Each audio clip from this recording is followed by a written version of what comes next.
this video, I'm going to show you how to do a 1031 exchange with your Airbnb, because you may not realize that your Airbnb is actually a rental property, and you can do a 1031 exchange and save lots and lots of taxes. And remember, a 1031 exchange is when you sell one investment property and buy another one, and you follow very specific rules and timetables, and you can defer a lot of taxes, sometimes forever. How to do a 1031 exchange with your Airbnb.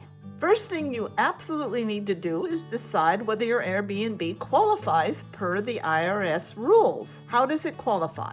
A, is it considered a real property and a dwelling unit? This means it has to be connected to real estate and it has to be a dwelling unit. This excludes things like a tent on your property, because a dwelling unit has to have bathing facilities, cooking facilities, and sleeping facilities, and it has to be connected to the land.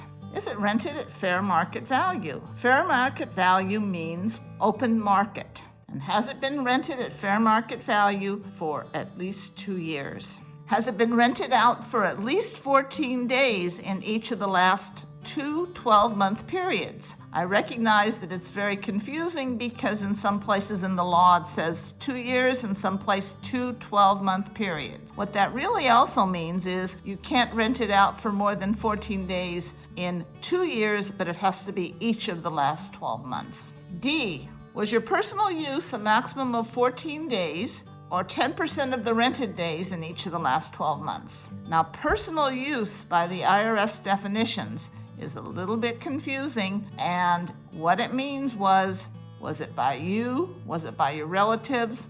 Was it by your friends?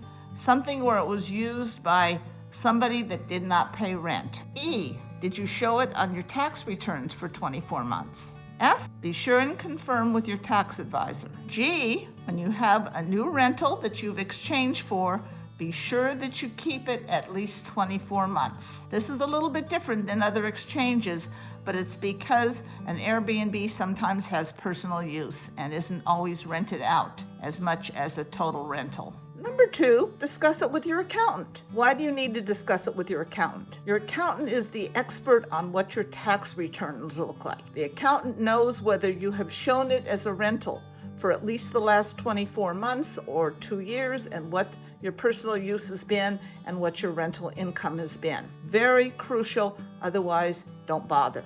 If the above 1 and 2 elements say that you should participate in a 1031 exchange and that it's to your benefit, then sell your property. Remember, all funds from your sale must go directly into an account of a qualified intermediary. There is no exception. Hopefully, during this time, you've been looking at properties to buy, and that you have come across several you'd like to buy, because within 45 days of closing your previous property, you must designate to your QI some properties that you want to buy. Next, contract to buy your new property or properties. Once you're under contract and you've made the decision to close, authorize your QI to send the funds to close the new property, and that must be within 180 days of closing your original sale property. No exceptions. And finally, you want to file your tax returns to reflect your exchange. This way you will know what your new property basis is, and you will properly take advantage of your taxes that are deferred. This way your new tax returns will show the deferred taxes and your new basis on your property. Oh, and if we haven't met,